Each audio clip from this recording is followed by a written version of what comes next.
lo que hace el terapeuta ocupacional en la concurrencia de el trastorno de la conducta alimentaria y autismo.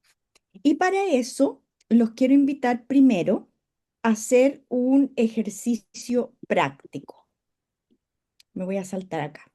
Les voy a pedir que hagamos dos cosas. Son dos diapositivas que me van a tener que tener mucha paciencia y ojalá me puedan seguir en pantalla. Yo les voy a contar esta diapositiva, voy a poner un ruido de fondo y quiero que traten de poner atención porque después vamos a revisar qué es lo que dijimos acá. ¿Mm? Entonces, vamos a recordar que el procesamiento sensorial es un factor común a los distintos cuadros dentro de un marco grande que es el autismo que nos convoca, ¿no es cierto? Hay una base de características autistas donde el procesamiento sensorial tiene sus particularidades, pero también estas particularidades son específicas en el ARFID, en la hiperfagia, en la anorexia nerviosa y en el trastorno por atracón. Una misma alteración de base va a producir distintas expresiones clínicas, ¿ya? Y en el tratamiento hay una secuencia de intervención que no va a cambiar entre los subtipos, pero sí va a cambiar el contenido de cada etapa, porque tenemos que dirigir objetivos y metodologías a las características del caso. Ahora quiero pedirles que ustedes, delante del computador, se pongan de pie. Vamos Ah, Clau, el anterior no se escuchó el ruido. ¿En serio? Sí. No te puedo creer. Bueno, vamos a hacerlo aquí mismo. ¿Se escucha? No. Ya, no importa. Entonces era yo la que estaba haciendo todo el esfuerzo de concentrarme en la primera diapositiva. Era un ruido de fondo. No importa. Vamos a hacer esta. Quiero que se pongan de pie frente al computador. Apoyen ambas manos en la mesa. Levanten un pie y saquen una de las manos del escritorio, de la mesa. O sea, ustedes están apoyados con dos puntos de apoyo, se pueden apoyar en la mesa y están paradas en un pie.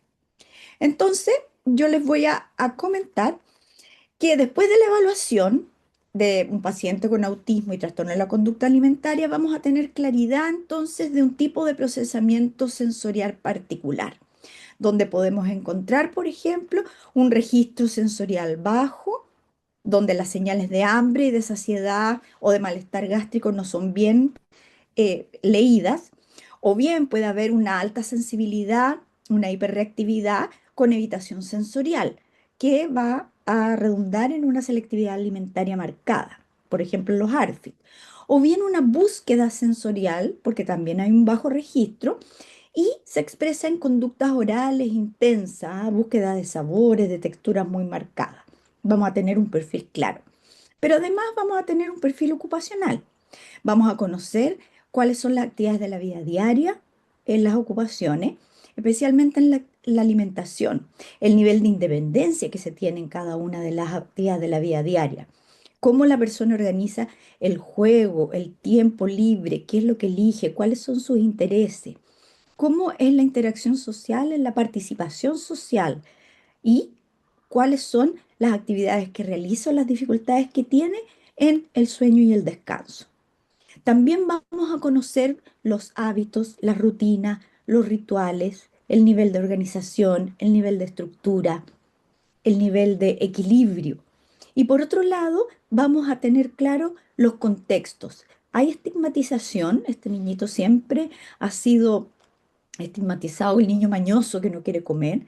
Hay una sobrecarga sensorial ambiental. ¿En qué contextos existe esta sobrecarga? ¿Cómo llega del colegio? Aumento de las exigencias o cambios también que pueden haber aparecido, o bien un perfil que viene desde muy chiquitito y que ahora, por etapa del ciclo vital o por un evento de la vida hay un motivo de consulta.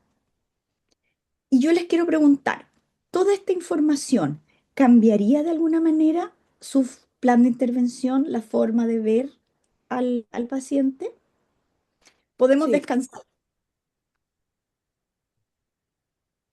podemos descansar. Ya.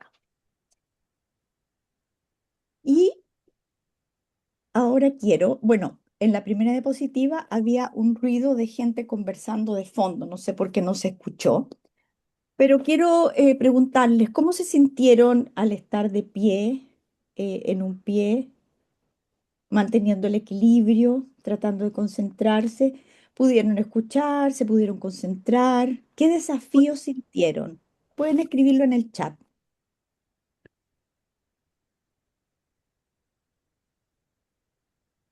A lo mejor alguien se cansó, alguien sintió que no era la manera de poner atención, alguien a lo mejor quiso seguir parado escuchando la presentación. Y la idea es pensar, aquí están escribiendo, difícil concentrarse a medida que pasa el tiempo, cansancio, incómodo, no me pude concentrar para nada, incomodidad, más difícil la concentración a medida que pasaba el tiempo. ¿Mm? Sé que te habías olvidado, Claudia, que estábamos así. Sí, Me no, puse ansiosa. era a propósito. Ya sé, yo me puse ansiosa. No, porque la idea es que ustedes vivan cómo a lo mejor los niños y los adolescentes se enfrentan a los desafíos del ambiente en una condición sensorial especial. A lo mejor nosotros tenemos parámetro para poder comparar, ¿no es cierto? ¿Qué es lo que es el confort y que en ese minuto estamos en disconfort y racionalizar? O sea, no me puedo concentrar, me cansé.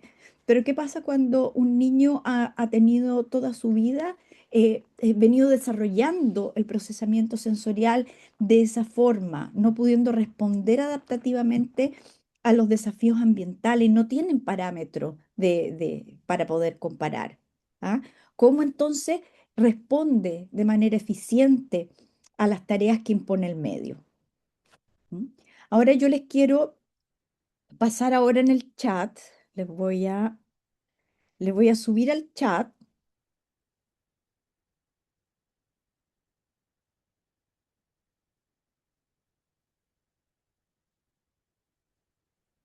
un archivo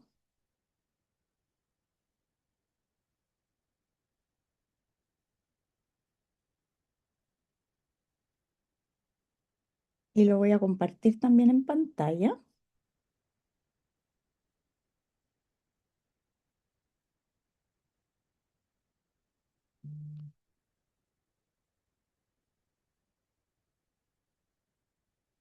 ¿Se ve? Sí, se está viendo. Autoevaluación breve del Sí. perfil sensorial en adultos. Me equivoqué. Eh,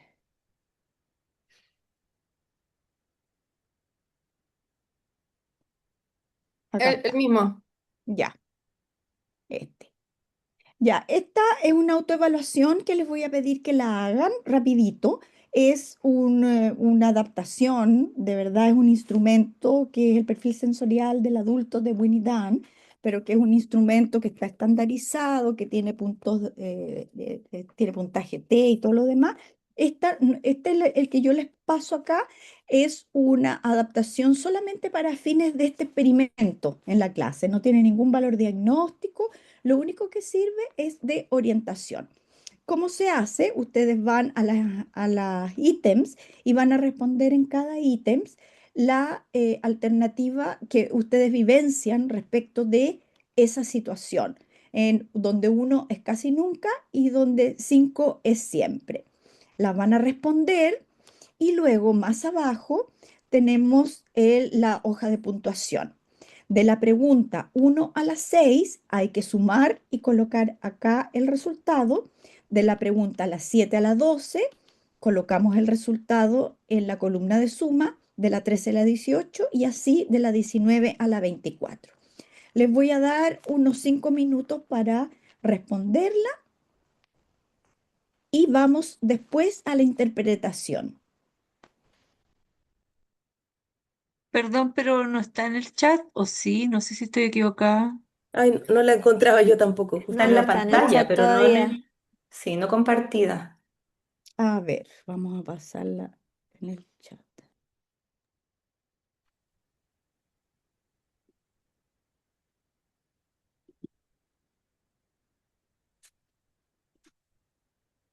Puedes poner dejar de compartir, Clau. Ahí Ahí sí, está. ahí está. ¿Está? Sí,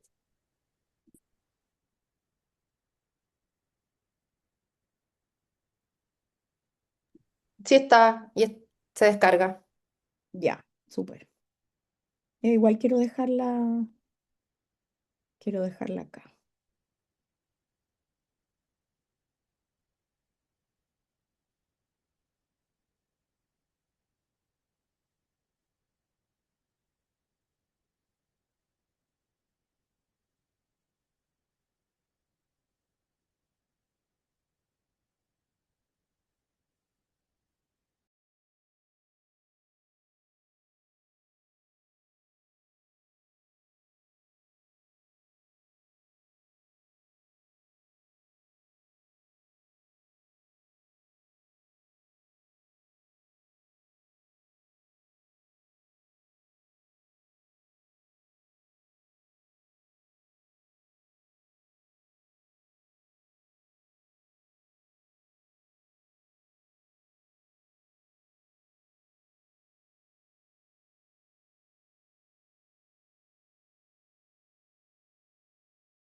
¿Listo?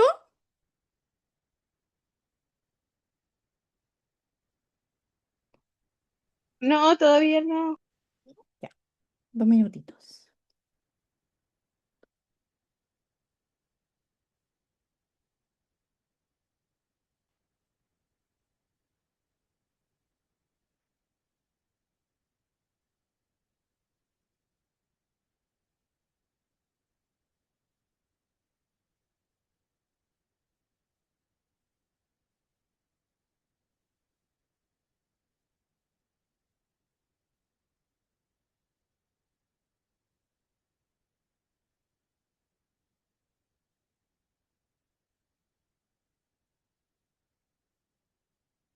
Recuerden que hay que sumar en la hoja de puntuación, en la columna que dice suma, los ítems de 1 a 6, colocar el resultado y así los otros ítems.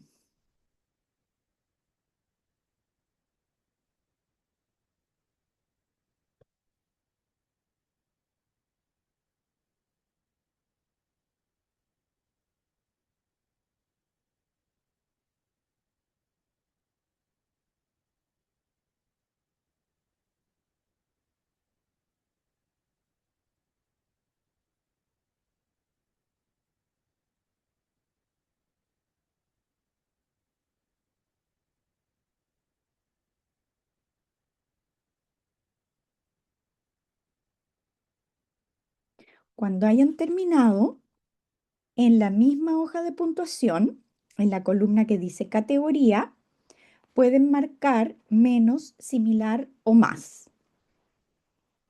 ¿Con qué referencia?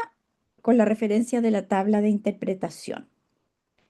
En el registro sensorial bajo, si es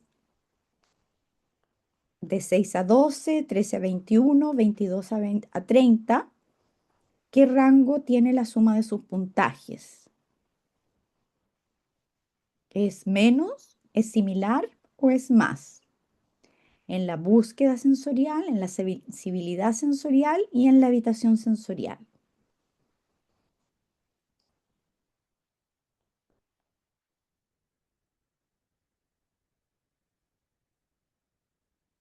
¿Listo? Sí, Bien. El puntaje más alto en la suma, similar, o sea, en la categoría, ustedes van a tener en cada uno de los cuadrantes, si ustedes responden menos que la población, similar a la población o más que la población de adultos, en cada uno de los perfiles sensoriales que identifica el instrumento. Cuando hay un alto puntaje de registro sensorial bajo, quiere decir que, vamos a más abajo, que hay un umbral alto y una respuesta más bien pasiva. Cuando hay búsqueda sensorial más alta, tenemos un umbral alto y una respuesta activa, o sea, con un umbral alto y una respuesta eh, eh, motora, de búsqueda, tenemos una búsqueda sensorial, buscador sensorial. Después, en la sensibilidad sensorial, se tiene un umbral bajo y la respuesta conductual es pasiva, o sea, el estímulo entra directo, sin filtro, y por lo tanto puede producir en la respuesta activa de la evitación sensorial una hiperrespuesta. En la sensibilidad sensorial, cuando hay una respuesta pasiva por un umbral bajo, vamos a tener a lo mejor en los casos extremos un shutdown. ¿Mm? Entonces yo me paralizo frente a un estímulo sensorial que no puedo procesar, que no puedo filtrar, que no, el registro, no tengo mecanismos de registro. ¿Mm? En el registro sensorial bajo hay un umbral alto, o sea, el estímulo llega, pero no lo registro. Y porque no lo registro, no hago la respuesta. ¿Mm? Puede ser, por ejemplo, un ARFID de falta de interés, haya un registro sensorial muy bajo. Y cuando tenemos una búsqueda sensorial, es también por el mismo motivo que hay un umbral alto. Sin embargo, hay una respuesta activa, una búsqueda de la sensación. El cerebro busca el input y por lo tanto aumenta la intensidad de la conducta para retroalimentarse. Como les digo, este instrumento no es diagnóstico ni nada, pero es una base y es un ejemplo de cómo uno de los instrumentos que utilizamos los terapeutas ocupacionales para identificar el, el- el perfil sensorial. Hay otros instrumentos que nos permiten identificar por sistema cuál de los sistemas es que está eh, teniendo un umbral alto, un umbral bajo, cómo está procesando la información desde la modulación o desde la discriminación. Pero esto nos permite evaluarlo en términos de la conducta, del resultado de la integración sensorial. ¿Mm? Entonces, aquí podemos tener niños que son con registro sensorial bajo, que tienen una respuesta pasiva, que no responden al llamado, por ejemplo, o que eh, no interactúan o no se interesan por la comida, o que, por ejemplo, rechazan la comida porque no identifican la textura. ¿Ya? En la respuesta activa de búsqueda sensorial, aquí tenemos el contrario, la hiperfagia. Aquí a lo mejor son los mecanismos del atracón también. ¿M? En la alta sensibilidad sensorial con la respuesta pasiva, son niños que generalmente son los niños que son más chiquititos y que nunca tuvieron como problemas en comer y que de repente cuando ya pueden comunicar aparecen las conductas de rechazo, de evitación. Y en la búsqueda activa, la evitación sensorial es porque hay un umbral muy bajo y entonces el niño no puede lidiar con los estímulos. La modulación no le está permitiendo después una discriminación.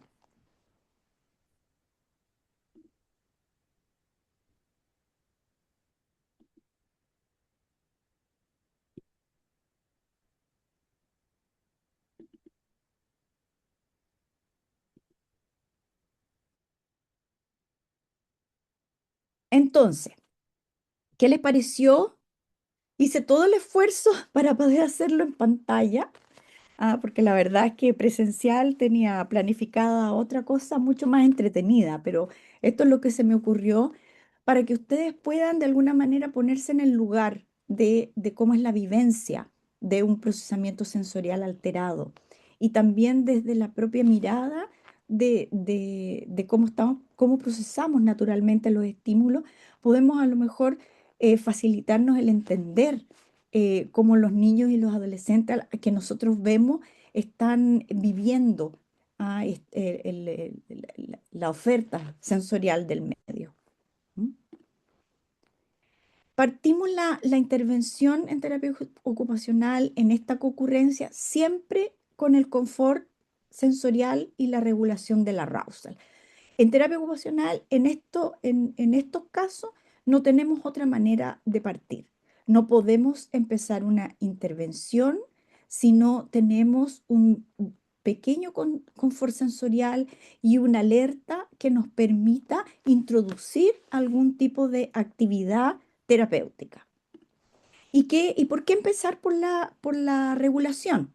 La alimentación exige como desafío sensorial tener un control postural, tener cierta coordinación bilateral, tener un procesamiento táctil intraoral más o menos maduro que va desarrollándose, ¿no es cierto?, a medida que el niño se va exponiendo a diferentes tipos de alimentación.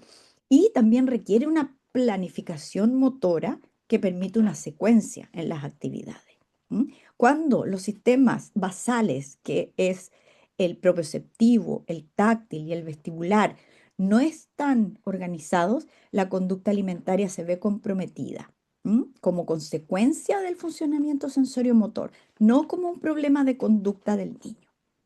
Entonces, generalmente tenemos niños que tienen necesidades sensoriales de alta intensidad o tienen eh, eh, respuestas sensoriales que no les permite funcionar en el medio hiperreactivo. O sea, generalmente están en una fase aguda del cuadro, están desregulados, aunque en muchas ocasiones no se manifieste en una conducta de pataleta, que nosotros llamamos la regulación común. No es una pataleta, sino que a lo mejor se observa como una conducta oposicionista, se observa como una desconexión, se observa como una hiperactividad frente a todo lo demás, que no les permite ser funcionales a la hora de la comida. ¿M? Entonces, ¿cómo ayudamos a este niño para que podamos acceder a él en alguna actividad de tipo terapéutica? Primero es el trabajo con el ambiente. Vamos a promover la organización de las rutinas, unas rutinas organizadas que tienen secuencia, que tienen un timing predecible. La rutina organiza la conducta. Una adecuación del ciclo circadiano dentro de la rutina es muy importante. Vamos a intervenir en el contexto, dándole orden en las rutinas, pero también el orden físico. Muchas veces vemos niños o adolescentes que tienen su casa llena de objetos, llena de juguetes desparramados por todos lados, o sea, los papás les compran muchos juguetes para poder estimularlos, pero la gran oferta de eso es más desreguladora que organizadora. Entonces, el orden y la predictibilidad del contexto es muy importante para bajar y obtener un arousal funcional para poder modular adecuadamente los estímulos que está llegando. También el trabajo con la estigmatización, o sea, la psicoeducación con los papás acá es muy importante. El niño no come por maña, O sea, no come porque no quiere, no come porque no puede. No puede comer porque no puede procesar esa información. Y una vez que los papás entienden esto, es mucho más fácil lograr la colaboración de ellos y la paciencia. Identificar los focos de conflicto generalmente están a la hora de la comida. Muchas veces estos focos de conflicto también se transfieren a las otras actividades de la vida diaria, a la higiene, a la vestimenta, al manejo de sus pertenencias. ¿M? Y también el entrenamiento a los padres en la corregulación. Aquí yo he aprendido, trabajo con la teoría polivagal, de la sincronía personal con la respiración, con el mecimiento, que apoya mucho los momentos en donde los niños y los adolescentes tienen que enfrentar desafíos sensoriales y aumentan el alerta. Y la corregulación no solo para el momento de enfrentar un desafío, sino que a través de el día, incorporada a una rutina para lograr que ese alerta que está disfuncional o muy bajo, muy alto, logre niveles de funcionalidad adecuados. ¿Ah? O sea, tiene un efecto para preparar, pero también un efecto para mantener un estado funcional. ¿M? Y las ocupaciones. A veces es necesario, antes de empezar todo esto, empezar a modificar algunas formas ocupacionales. Por ejemplo, la hora de la comida. Muchos niños comen en el sillón mirando la tele como distractor, se paran, dan vuelta, comen solos, no ven comer a la familia. Los adolescentes ya en esa etapa ya se fueron a la pieza a encerrarse y comen solos porque no toleran los ruidos o porque es tanto el conflicto a la hora de la comida que se aíslan. O bien, si logran comer todos juntos, hay una constante preocupación porque coman, ofrecerle constantemente, pero cómete la comida, te ofrezco esto, te ofrezco este otro. Entonces, la idea es transformar la situación de comer en una actividad social familiar agradable, que sea regulada, que sea organizada, que tenga una preparación, un desarrollo y un cierre. Y que en este desarrollo el clima relacional sea afable, sea entretenido, sea suave. ¿M? Transformar de conflicto a una situación deseable, la hora de la comida en términos de relación. Y le digo, los papás cuenten historias de cuando ustedes eran chicos, recuérdense de anécdotas familiares, conversen acerca de una película, todo en relación a la interacción, pero que sea agradable. No pongan el foco en la alimentación del niño. ¿Ya? Muchas veces, cuando se puede, dejamos que el niño coma lo que siempre come en ese momento, no innovar hasta que podamos incorporar alimentos de una manera más amigable y con menor resistencia. ¿Mm? Entonces, la regulación es el pilar de la entrada terapéutica. Un niño no se va a beneficiar de un trabajo interoceptivo o un trabajo, una sesión de integración sensorial, de terapia de integración sensorial, si no tenemos un mínimo de regulación. Y la regulación también es sensorial, es ambiental y es conductual. La, mm, las sesiones de integración sensorial, nosotros también podemos ocupar algunas técnicas de regulación y corregulación antes de hacer la sesión para facilitar este estado de ingreso a la actividad. La, mm, la sesión de integración sensorial es una sesión que se ve como una sesión de juego, pero es una actividad tremendamente compleja donde hay un ambiente que está preparado con los implementos y con los materiales y herramientas que necesitamos para distinto tipo de actividades, para distinto tipo de objetivos que cuentan con seguridad e higiene y están adecuados también a la edad cronológica de los niños, a su estatura y a su peso. En este ambiente enriquecido y preparado, vamos a trabajar desde la dirección del niño. El niño es el que genera la actividad.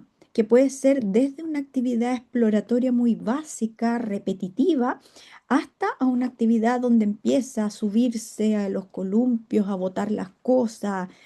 Entonces, el terapeuta ocupacional tiene que construir un andamiaje donde vaya siendo guiado por el niño hacia a una actividad altamente motivante, significativa, elegida por el niño, pero que vamos modificando para que tenga el desafío perfecto. Y el desafío perfecto es el equilibrio entre la dificultad para la ejecución de la actividad con la capacidad del niño. Y avanzando la sesión o las sesiones, nosotros con ese enganche establecemos vínculo y podemos ir adaptando y modificando esa actividad de interés del niño para ir ampliando intereses y para ir parapetando otro tipo de desafíos que le permita al niño, a la niña, al adolescente, integrar distintos canales sensoriales de manera organizada, sincrónica, efectiva y exitosa. Y cuando se logra eso, el niño sale de la sesión en un estado de regulación adecuada y sale contento. Ese es el indicador. Entonces, el terapeuta también tiene que estar capacitado y tiene que estar muy atento al estado fisiológico del niño durante la sesión. E ir monitorizando su estado de alerta, su estado de contacto, el que fluye en la actividad, el confort del niño. Y esta sesión, para hacer una sesión de integración sensorial, debe cumplir con estos estándares que son de fidelización clínica dados por el modelo de integración sensorial. ¿M? Y, y aquí a veces los papás dicen, ah, pero si yo le voy a poner un columpio en la casa, porque eso le hace tan bien cuando sale de terapia ocupacional. Graso error, puede estar remando al revés. A lo mejor yo estoy ocupando el columpio para hacer algún tipo de procedimiento y en la casa se sube el columpio y desarma todo lo que hemos hecho en la consulta. ¿M? Entonces, la sesión de integración sensorial propiamente tal tiene esta estructura, este objetivo es de promover la organización de la información sensorial desde la entrada, favoreciendo la modulación, la discriminación, de manera que se produzca un output conductual que es eficiente, desde el punto de vista de la planeación motora y de la interacción social, porque nosotros estamos interactuando, estamos co-construyendo una actividad que parte del interés del niño, pero que el terapeuta ocupacional va haciendo que migre a desafíos más complejos y a desafíos diferentes. ¿M? La dieta sensorial, si ustedes han escuchado, porque el tratamiento de integración sensorial solamente en la consulta es útil, pero no es suficiente. El niño tiene que haber algunas modificaciones en el ambiente y la dieta sensorial se construye según el perfil específico de cada niño y consiste en una serie de indicaciones que se dan a los papás, a los cuidadores, sobre cómo se deben hacer algunas cosas de la vida diaria o cómo se deben incorporar o dejar de hacer algunas actividades en la vida diaria. ¿M? En general, son actividades sensoriomotoras que están distribuidas en la rutina diaria, según el perfil sensorial, pero también son formas de cómo se hace la hora del baño, cómo se seca el niño después de la hora del baño con una toalla, dando fricción, por ejemplo, cómo se programa la ropa para vestirse, cómo se anticipan distintos cambios de actividad durante el día, cómo se organiza el día para que sea equilibrado ocupacionalmente con suficientes actividades de actividad de la vida diaria, actividades de juego, actividades de estudio, actividades de ocio y tiempo libre, cómo se meten actividades de corregulación con los padres de manera regular para ir logrando esta regulación y esta sincronía y organización en la integración de la información general. ¿m? Entonces, la dieta sensorial, lo mismo que la regulación, tiene una función preparatoria y una función reguladora. Preparatoria porque se puede aplicar antes de una actividad que sea sensorialmente exigente, como por ejemplo la comida, y reguladora porque al aplicarse durante todo el día vamos a mantener un estatus de regulación que nos va a permitir ser más eficiente y estar más dispuesto a acceder a desafíos.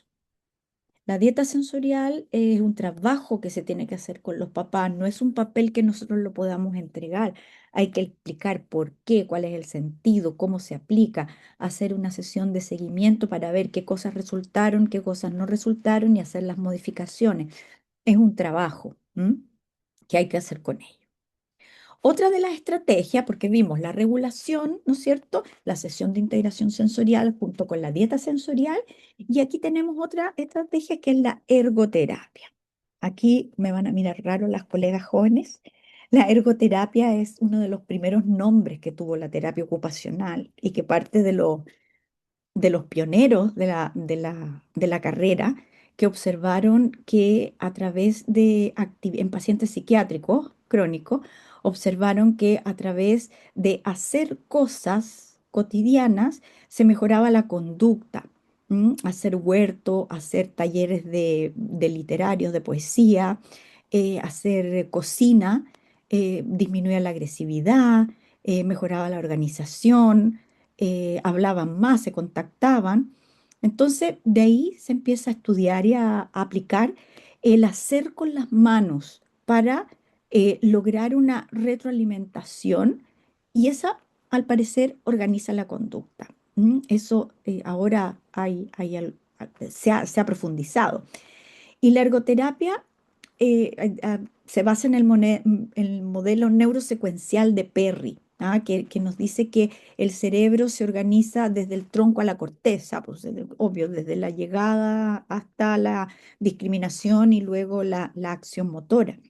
Y la manera de organizar desde la base, desde el tronco encefálico, es a través de actividades rítmicas, repetitivas.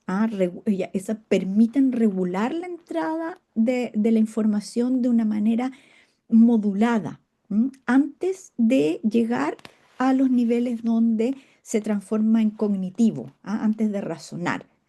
El orden regular permite la relación y la razón.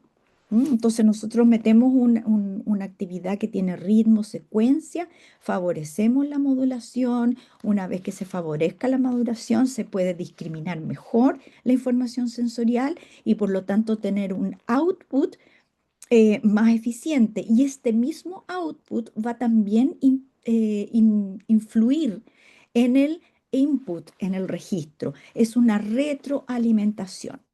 Y aquí yo estoy hablando de trabajos manuales que son repetitivos, por ejemplo, amasar plastilina, hacer una masa para el pan, hacer recorte. Y estas actividades nos sirven, pero otras actividades que son más complejas, a base de proyectos, por ejemplo, basados en los intereses de los niños, también con ellas podemos ir avanzando a niveles superiores de objetivos, por ejemplo, la función ejecutiva. ¿M? Em, Desde la integración sensorial, la actividad manual ha demostrado que favorece el input propioceptivo y táctil, lo que permite modular el arousal. Esto hay estudios, hay ensayos controlados, aleatorios, en niños autistas de 14 a 12 años, que está demostrado cómo mejora mucho la respuesta adaptativa y la autorregulación. ¿M? Y por otro lado, si además consideramos la motivación y los intereses de alta preferencia, que actúan sobre el sistema de recompensa y los incorporamos a este tipo de actividad, podemos tener una sinergia. ¿Ah? En este caso podemos utilizar los intereses particulares para producir una regulación y como el niño está regulado, aquí podemos hacer modificaciones y a lo mejor ampliar la gama de intereses del niño en esta dinámica. Entonces, como les comentaba, la actividad manual como herramienta terapéutica para los terapeutas ocupacionales nos sirve mucho en regular la modulación, pero también más adelante en trabajar la función ejecutiva. ¿Ah? Tareas manuales que sean de varios pasos, que exigen una planificación, una secuencia, memoria de trabajo, control inhibitorio. Es un andamiaje natural para el desarrollo ejecutivo. Y si está asociado, obviamente, a una alta motivación, va a tener una potencia aún mayor. ¿Mm? Hay en autismo hay un respaldo consolidado desde la integración sensorial que los intereses de alta motivación, los circuitos de recompensa convergen en mejoras de la autorregulación y la conducta. Y en trastorno de la conducta alimentaria, en esta línea hay alguna evidencia emergente, estudiado especialmente en el arte terapia, donde se demuestra que reduce el estado de ansiedad en adolescentes. Entonces tenemos nosotros acciones en el niño, en la ocupación y en el ambiente que van a proveer de regulación base para integrar entonces estrategias de terapia como la terapia de integración sensorial con la dieta sensorial, la, la actividad manual como la ergoterapia y considerando mucho todo esto con el perfil y la motivación del niño. O sea, esto no es no hay un protocolo que sea válido. El protocolo se hace según el niño y el protocolo es súper flexible y va cambiando todos los días, porque a veces cuando hay problemas de modulación, a veces el niño necesita búsqueda, pero otras veces está hipersensible. Entonces, el terapeuta tiene que ser tiene que ser capaz de leer el estado del niño para introducirlo en una actividad co-construida, amigable, que no sea agresiva y que reporte confort sensorial para poder avanzar en presentarle desafíos que le sirvan para avanzar en su desarrollo. ¿Mm? Entonces, el perfil sensorial que vamos a trabajar, sí, aquí sí podemos hacer una clasificación, difiere por subtipo. Por ejemplo, en el ARFID vamos a tener un perfil más de evitación, de hiperreactividad sensorial, de tacto. En la anorexia nerviosa, la alteración es transversal al diagnóstico, puede haber más hiporrespuesta interoceptiva que es autoimpuesta, ¿no? Y en el trastorno por atracón hay una desregulación emocional que se aplaca a través de una búsqueda sensorial. Y en la hiperfagia autista tenemos una búsqueda sensorial oral sostenida, ¿m? Donde falla el registro de saciedad, como perfil sensorial general.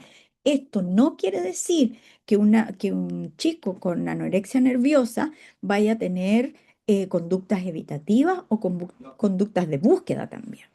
¿Mm? O sea, los perfiles son individuales. Aquí estamos mostrando algo más estadístico, más general.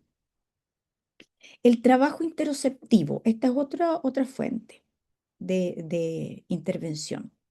Como la interocepción es la capacidad de percibir el estado fisiológico del propio cuerpo, dándole un nombre, pero también no dándole un nombre, sino que sintiéndolo. El esfuerzo respiratorio, la temperatura, la fatiga, el hambre, el calor, el dolor, la saciedad. ¿M? Eh, hay alguna investigación importante, especialmente de una chica que es terapeuta, que es Mahler, que ella desarrolló el programa de currículum interoceptivo que se aplica a adolescentes y escolares y que consta de 25 semanas donde se hace una serie de actividades que tiene que ver con tarjetas de identificación de niveles de sentir, de identificar en el cuerpo, tiene que ver con ejercicios también, con el propio cuerpo, eh, propioceptivos, de regulación emocional, se involucra a la familia y que ha dado muy buenos resultados, tiene una evaluación súper positiva. Lo importante es que cuando vamos a trabajar interocepción, El niño que viene con sobrecarga sensorial o que viene subactivado, no es eficiente el trabajo interoceptivo, porque el trabajo interoceptivo requiere un cierto nivel de conciencia.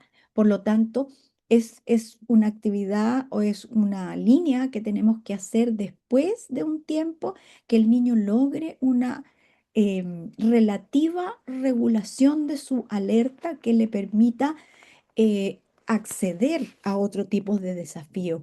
¿M?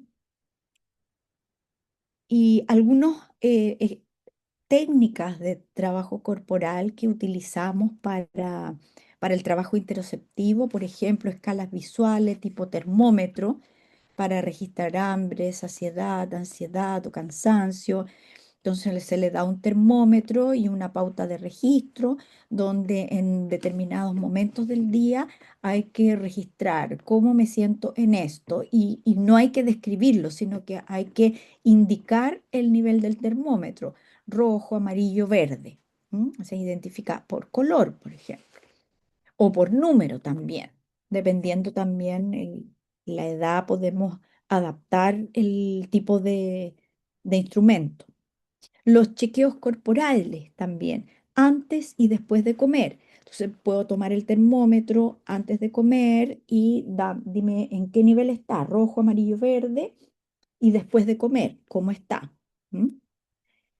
Usar vocabulario corporal explícito, nombrar junto al niño la sensación física de cada emoción o estado, lo que decía un poquitito la Belén también el ponerle nombre a la sensación para hablar un lenguaje común y para que el niño entienda también que las otras personas sienten eso y que se refieren a eso cuando le están preguntando, cuando le están hablando de su propia sensación. Los ejercicios propioceptivos favorecen mucho el desarrollo de la conciencia interoceptiva. El trabajo pesado, graduado, el trepar, el colgarse, se, se usan también los implementos de peso, como los chalecos propioceptivos. Hay alguna evidencia de éxito con eso. Las pesas, por ejemplo, en las muñequeras o en las tobilleras con pesas para hacer algunas actividades de ejercicio físico, el trasladar objetos, el hacer fuerza con el amasado, por ejemplo, son todos ejercicios propioceptivos que van a favorecer la conciencia interoceptiva. El trabajo con estereognosia, todo lo que sea juegos para adivinar formas sin ayuda de la vista, la grafestesia, por ejemplo, sin ayuda de la vista, cuál es la figura que me puso en la mano, los trabajos de cruce bilateral sin ayuda de la vista también. Todo aquel juego que permita que el cerebro piense cerca de su cuerpo. ¿Ah? El twister, ese que uno pone las manos y los pies en distintas posiciones, está haciendo descarga de peso, está identificando mano con mano, pie con pie, color con mano, etcétera. Entonces hay un montón de juegos que pueden ayudarnos a tomar conciencia del propio cuerpo. Y también actividades un poco más sofisticadas como el escaneado corporal con guía cortitos para los niños y los adolescentes. A veces a los chicos les cuesta harto mantener los ojos cerrados porque como tienen inestabilidad, es muy desagradable mantener los ojos cerrados. Entonces, a veces el escaneo corporal que se hace tradicionalmente con los ojos cerrados, sintiendo las distintas partes del cuerpo, tipo Schulz, relajación de Schulz, es necesario hacerlo con toques concretos. ¿Ah? Ya, tócate el hombro, cómo está tu hombro, tócate el brazo, tócate el antebrazo, tócate la mano. ¿M? El ejercicio concreto ayuda harto más en algunos casos. ¿Mm? La diferenciación interoceptiva por subtipo, ¿no es cierto? En el ARFID hay un disgusto, hay una aversión oral, hay dificultad para discriminar sensaciones seguras versus sensaciones aversivas. ¿Mm? Entonces, acá es muy importante con los ARFID que el trabajo interoceptivo se identifique en estados de confort. Mira, ¿cómo estás ahora? Mira, estás suave, estás tranquilo, mira, tu respiración está suave. Me uso harto, por ejemplo, después de una actividad física intensa, donde el niño se columpia, se para, se baja, toma objetos. Ahora paremos, mira, pónete la mano al corazón. ¿Cómo está tu corazón? Uy, late rápido, rápido. Hagamos una respiración. A ver, manda a tu corazón que se tranquilice. Y respira, uy, se tranquilizó. Entonces ahora que tu corazón está tranquilo, la actividad te va a salir mucho mejor. Y así es. En la anorexia nerviosa hay un hambre suprimida, hay que provocar una reconexión gradual y coordinada también con la estabilización médica. ¿M? La conciencia corporal en la anorexia nerviosa tiene una alteración importante, la lexitimia, el, el no sentirse. Y aquí también los ejercicios interoceptivos, el yoga, por ejemplo, pilates, el hacer aeroyoga, es súper bueno en términos que son concretos, son ejercicios predecibles, pueden tener una rutina estructurada y dan mucha información propioceptiva y vestibular que va a ayudar al reconocimiento, por ejemplo, de los giros, de la presión en el cuerpo, de la posición de los partes del cuerpo en el espacio, de la sensación de relajación, de la sensación de tensión frente al esfuerzo físico, y de la respiración. En los trastornos por atracón, es importante reconocer la saciedad temprana y diferenciarla del hambre emocional. ¿M? Entonces aquí las escalas visuales también pueden jugar un papel importante. Y en la hiperfagia autista hay un fallo en el freno de la saciedad. Y aquí las intervenciones tienen que tener mucho, mucho énfasis en el contexto. En cómo manejar el contexto de una manera no punitiva, quitándole la comida, pero cómo organizar con eh, equilibrio ocupacional adecuado para guiar a una actividad en la cual la comida esté incluida en horarios específicos. ¿M? Em, Les tengo que decir también que el trabajo interoceptivo, la literatura que hay, es principalmente en población autista, general, y co-ocurrencia restrictiva, más en el ARFID, pero hay poco, lo que menos hay es en la hiperfagia autista de literatura. Ahora, ¿cómo incorporamos los modelos de aproximación sucesiva? Para incorporar. Lo que decía, no me acuerdo si la Cami, no es buena estrategia empezar con el trabajo en alimentación. A veces hay que preparar y gastar harto tiempo en preparar el cerebro para poder introducir un desafío sensorial tan complejo. Si el chico no tiene suficiente estabilidad, si el chico no siente su cuerpo, desconoce las sensaciones corporales, em, la discriminación de los estímulos sensoriales está afectada por una falla de modulación, no vamos a poder trabajar con alimentos sin aumentar el alerta. Y ese es un punto de iatrogenia.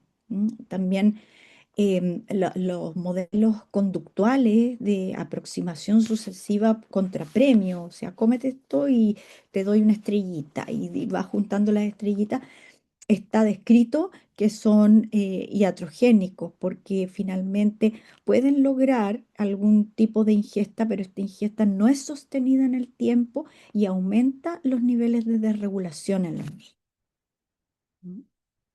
Por ejemplo, tenemos acá dos modelos que son los más conocidos, el SOS, que es este programa de paso a paso secuencial, donde primero se busca que el niño tolere el alimento nuevo en el ambiente, después que se acerque, que lo toque, una relación oral con un beso, que toque los labios, tocar con la lengua y después comer, o el Get Permission de la marcha Dan, donde el adulto sigue el ritmo del niño y que el niño es el que va dando permiso para ir introduciendo determinados alimentos y se basa en el juego, en la manipulación de los alimentos y cuando el niño está preparado, el niño come espontáneamente. ¿Mm? Ahora, para que los analistas de la conducta garanticen el cumplimiento del Código de Conducta Profesional y Ética, es necesario abordar muchos factores durante estas intervenciones con la alimentación. Yo he visto que es muy fácil em, retroceder cuando se realizan aproximaciones que no respetan el perfil sensorial y no respetan un estado basal de regulación. ¿Ah? Eh, Pasa mucho en la casa con la obligatoriedad. Pasa a veces cuando el niño ha avanzado en otras áreas y los papás piensan, ahora ya está listo, y empiezan de nuevo a obligarlo cuando todavía no es tiempo para innovar en la alimentación. Y acá tenemos la comparación de los modelos, en quién marca el ritmo en el SOS, en el Get Permission, cuál es la unidad de progreso, cuál es lo que se quiere lograr, ¿no es cierto? El rol del terapeuta, cuál es la evidencia y el riesgo de iatrogenia. Y en la extinción de escape, que son estos programas conductuales por premios, tienen alto riesgo de iatrogenia. El Get Permission y el SOS se describe que tienen un bajo nivel de iatrogenia, pero igual hay un nivel de riesgo porque quien opera el proceso tiene que ser una persona capacitada y respetar el ritmo individual de los niños. ¿Mm?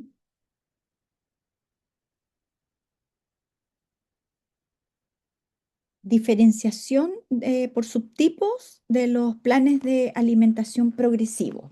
¿Ah?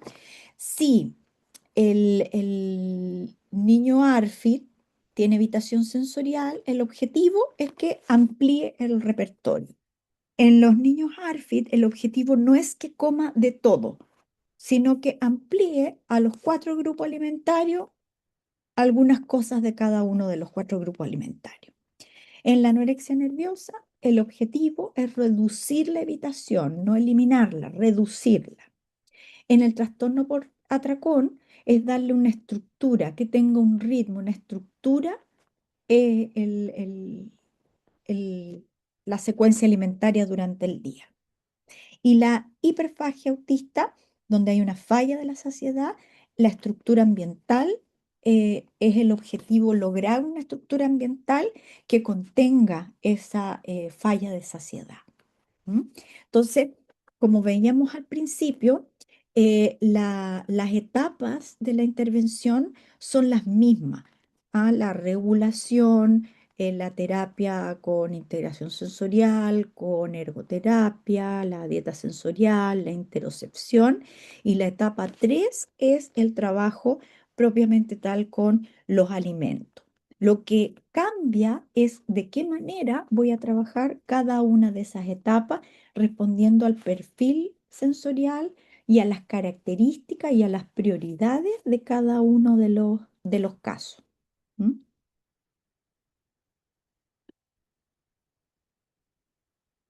Entonces, en ARFID tenemos como resumen un perfil de evitación. Hay una restricción por sensibilidad sensorial, no hay distorsión de la imagen corporal. Entonces, el plan es partir siempre por la regulación, el control sensorial, trabajar las dificultades del procesamiento sensorial y luego poder aplicar algún modelo clásico para ampliar el repertorio de manera progresiva.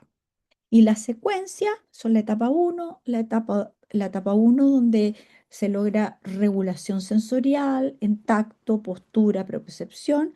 La etapa 2 donde el chico logre discriminar sensaciones seguras versus sensaciones aversivas.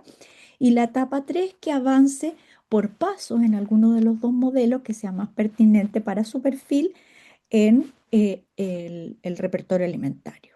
¿m? Y la precaución en el ARFID es evitar la exposición forzada de los alimentos. ¿M? En anorexia nerviosa tenemos que el perfil es por restricción con distorsión de la imagen corporal y miedo al aumento de peso. Hay alteraciones sensoriales transversales e interocepción suprimida. La condición previa al tratamiento de terapia ocupacional es la estabilización médica, sí o sí, y nutricional. La terapia ocupacional acompaña, jamás reemplaza a la restauración del peso. Tiene la función de reducir la evitación que esté gatillada por miedo, ¿ya? Hacia los alimentos que ya tolera y puede tener un fuerte resultado con el modelo de Get Permission y de trabajo interoceptivo. Pero también hay que hacer un trabajo de regular la ansiedad y de enseñar a este cerebro a funcionar con una alerta funcional. ¿M? Entonces, la etapa uno regular la ansiedad, en la etapa 2 la reconexión gradual interoceptiva y recién en la etapa 3 coordinado con nutrición y psiquiatría, el, la alimentación sin miedo. Y la precaución es no iniciar la etapa 3 si el paciente está médicamente inestable. En la trastorno por atracón tenemos un perfil de desregulación en el sentido opuesto a la restricción. Puede haber una búsqueda sensorial, impulsividad, que son producto de desregulaciones emocionales que gatillan el atracón. Entonces aquí el plan no tiene una jerarquía de exposición, no tiene sentido, ya no hay alimentos temidos, sino que el plan se centra en crear una pauta regulada en las comidas, ¿ya? Y entregar em, conciencia interoceptiva que vaya orientada a identificar la saciedad y canalizar esta búsqueda sensorial hacia estrategias o hacia actividades que sean motivantes y además que le permitan favorecer el procesamiento sensorial más sólido, ¿ah? Que le fortalezcan el desarrollo sensorial. Por ejemplo, las técnicas de Jacobson, de apretar y soltar, el yoga, la respiración. ¿Y cuál es la secuencia? Trabajar los canales sensoriales alternativos al atracón. O sea, en vez de la búsqueda sensorial, trabajar la reconexión interoceptiva, aumentar un poquitito la sensibilidad sensorial. Y en la etapa 2, trabajar el hambre física versus la emocional y en la etapa 3 dar una estructura, ritmo que no tiene una jerarquía, sino que tiene una organización, un orden. El trabajo con rutinas, con hábitos, con rituales acá es bien importante. ¿M? Y en la hiperfagia hay un perfil distinto que los anteriores. Aquí falta el freno, ¿ah? De saciedad o hay una búsqueda sensorial oral que es sostenida. Y esto está ligado a la rigidez conductual, no al miedo ni la restricción. El plan en este caso es más orientado a la reestructuración del ambiente, con un acceso regulado a los alimentos, rutinas predecibles, visuales, un ambiente enriquecido de actividades que sean también organizadas y reguladas, no saturarlo de actividades tampoco. Trabajar el entrenamiento interoceptivo que se centre en la saciedad temprana, el reconocer el cuerpo y apoyos conductuales de seguridad, no de castigo. Ah, aquí el acceso regulado tiene que ser súper bien pensado en el seno familiar, cómo van a guardar los alimentos, qué alimentos se van a mantener en qué lugar, de qué manera el niño accede o no accede a estos alimentos, cuándo los rituales de preparación, los rituales de desarrollo de la comida, los rituales de cierre de la comida, hacerlos como muy, muy muy estrictos, de manera de utilizar la misma rigidez al servicio del freno. ¿M? Y la precaución es que este es el subtipo con menor evidencia específica en terapia ocupacional. Y aquí la precaución sería evitar el castigo, ¿ah? Que no se entienda que la retirada de la comida es un castigo porque se porta mal, que comer es portarse mal porque provoca enojo de parte de, de los cuidadores. Entonces hay que trabajar el manejo y ahí el apoyo psicología es súper importante el trabajo conjunto.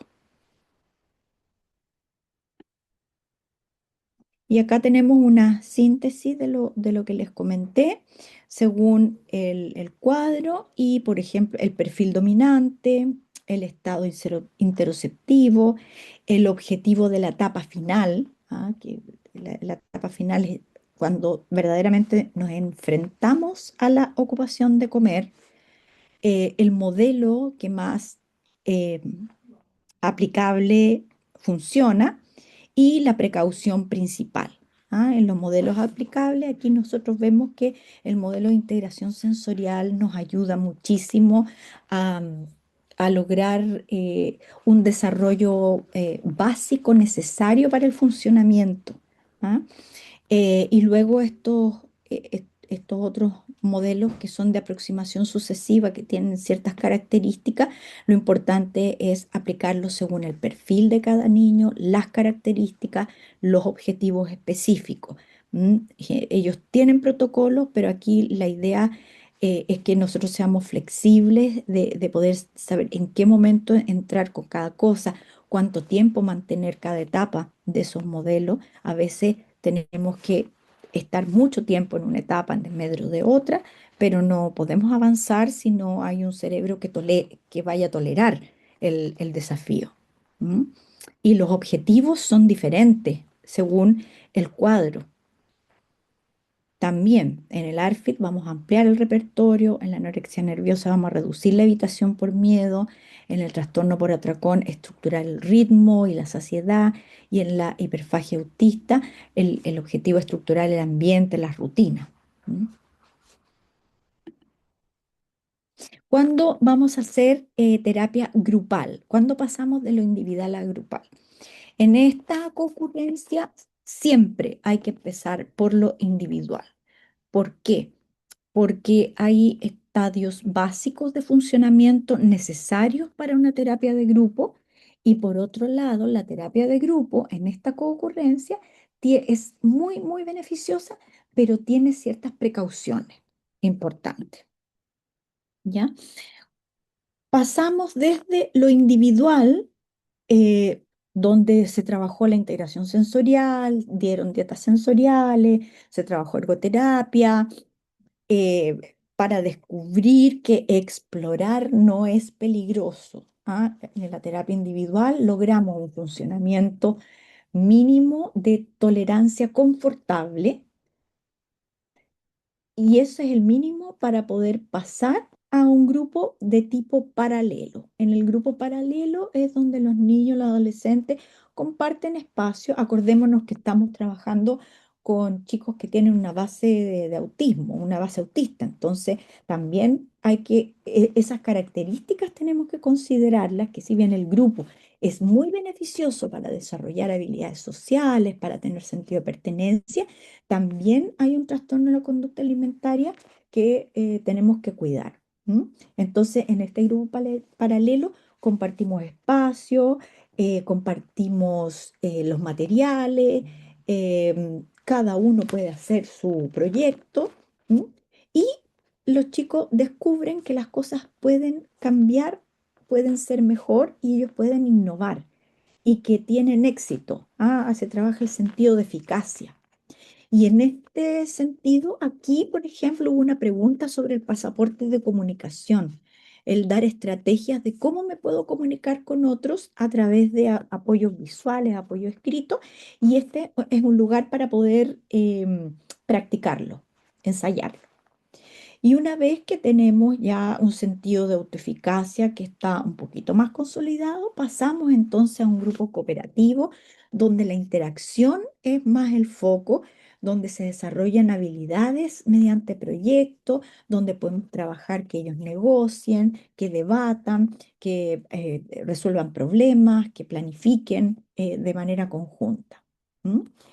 Em, la precaución clínica en los grupos de trastorno de la conducta alimentaria y autismo es que cuando se hacen actividades de comida compartida, se requiere ciertos resguardos, porque hay algunos riesgos, por ejemplo, en las chicas de comparación social y también de contagio de conductas restrictivas. En la anorexia nerviosa. Ahora, se espera que cuando uno integra a una chica a un grupo y ella tiene trastorno de la conducta alimentaria, estas estrategias de restricción ya están resueltas, ¿ah?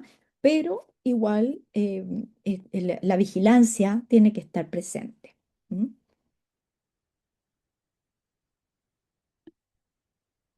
¿Cuáles son los facilitadores de la adherencia y los facilitadores de abandono? Los facilitadores de adherencia son el compromiso y la perseverancia, ¿ah? Que el proceso tenga sentido tanto para los niños, adolescentes como para las familias. Trabajar con objetivos claros, con un plan de trabajo que, si bien debe ser bien flexible, tiene que tener timing, ¿ah? Con reportes a la familia, mira, estamos en esto, avanzamos en esto, este desafío, necesitamos su apoyo, hacer un equipo con la familia y equipo con el equipo interdisciplinario. ¿M? Em, Tener instalaciones adecuadas también es muy importante, porque se requiere la posibilidad de diversificar una cantidad de actividades y de iniciativas. Como decía la Camila, uno aprende a hacer cosas que nunca pensó que iba a aprender a hacer y adaptar las actividades de una manera que nunca pensó que las iba a adaptar. ¿Y cuáles son los factores más importantes? Porque hay alto porcentaje de abandono en estos chicos. El factor económico, porque tienen que ser unas terapias sostenidas. Toda la literatura habla de 6 meses para poder ver cambios significativos. En mi experiencia personal, sí, efectivamente, a veces son más de 6 meses, a veces menos, pero son terapias que son largas, que tienen que incluirse en las rutinas familiares. También otra cosa que pasa mucho es cuando hay mejorías relativas, la familia piensa que ya está listo y que ahora probó, entonces va a seguir probando espontáneamente después otras cosas e interrumpen el tratamiento. Y por otro lado, las familias disfuncionales con patología psiquiátrica asociada donde puede haber mucha resistencia al cambio. Entonces, muchas veces pasa que los papás sienten que lo van a dejar a terapia y uno tiene que cambiarle al niño y le va a devolver después de la terapia un niño. Preguntan, ¿y cómo estuvo? ¿Y qué logró? O sea, difícil, po. Y ahí hay que hacer un trabajo con ellos para que reentiendan la función de la terapia y el proceso terapéutico global. ¿Mm? ¿Y cuáles podrían ser de terapia ocupacional los criterios de alta orientadores cuando uno ve un aumento sostenido en la autonomía funcional, una conducta alimentaria que ya se estabilizó de alguna manera? Como les digo, no es el objetivo que coman de todo siempre. Cuando hay generalización de las habilidades de los contextos naturales en la casa, en el colegio, cuando está con estabilidad médica y nutricional sostenida y cuando los chicos logran mantener las habilidades sociales de interacción, habilidades escolares, sin apoyo individual continuo. Generalmente se puede dar de alta con seguimiento, pero eso no quiere decir que pueda estar de alta médica o con su psiquiatra, con seguimiento con nutriólogo. ¿Mm? Hay bastante evidencia que la terapia grupal trastorno de la conducta alimentaria muestra beneficios psicosociales, ¿ah? Principalmente, más que alimentarios.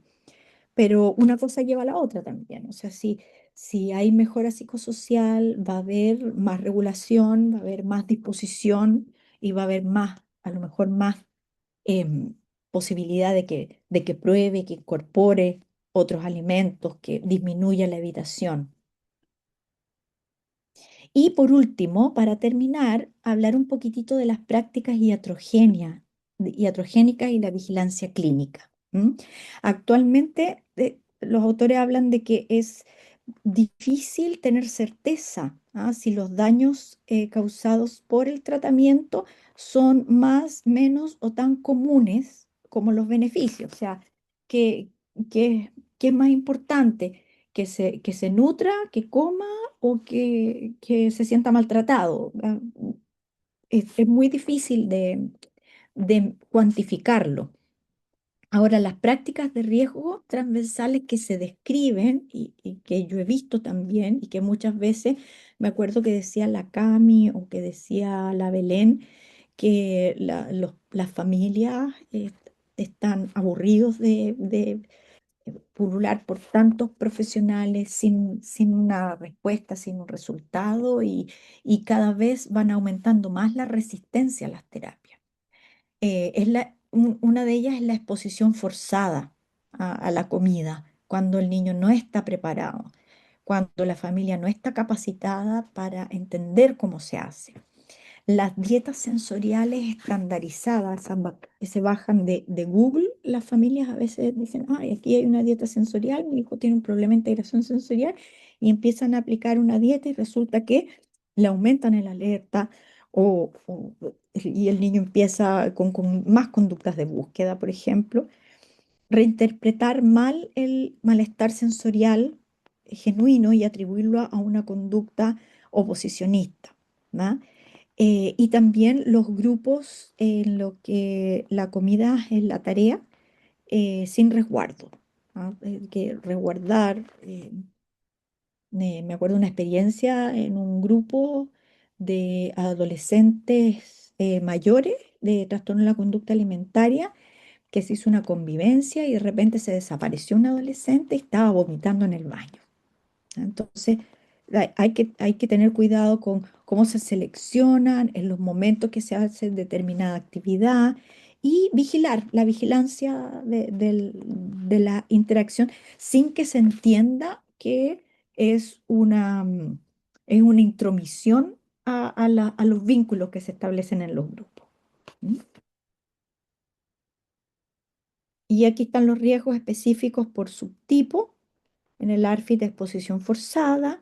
En la anorexia nerviosa, perseguir metas de peso, ignorando la base sensorial interoceptiva. En los trastornos de atracón, hacer enfoque basado en vergüenza o restricción punitiva de la ingesta. Y en la hiperfagia, la restricción punitiva del acceso o patologizar como búsqueda de comida por glotonería. ¿M? Y la postura recomendada siempre es monitorear activamente las señales del daño, codiseñar las estrategias con la persona autista cuando sea posible, con la familia, revisar periódicamente si la intervención sigue siendo efectiva, si sigue siendo segura y significativa. ¿M? ¿Y qué quiero que se lleven ustedes? Es que la regulación sensorial y el arousal, el entrenamiento interoceptivo y los planes de alimentación progresivos son etapas de una misma secuencia, aplicable a cualquier tipo de trastorno de la conducta alimentaria en concurrencia con autismo. Lo que distingue al ARFID, la anorexia, el trastorno por atracón, la hiperfagia autista, no es la consecuencia, sino la dirección de la alteración de base. Unos evitan, otros restringen, otros buscan, y por lo tanto el contenido de la etapa es progresiva y el modelo más adecuado de cada caso se tiene que planificar según las características de cada caso. ¿Mm? Adaptar la intervención al niño, no forzar al niño a adaptarse al protocolo, Es muy importante. Si perdemos este principio de vista, la propia terapia ocupacional puede convertirse en la fuente de daño que buscamos tratar. Y aquí están algunas fuentes.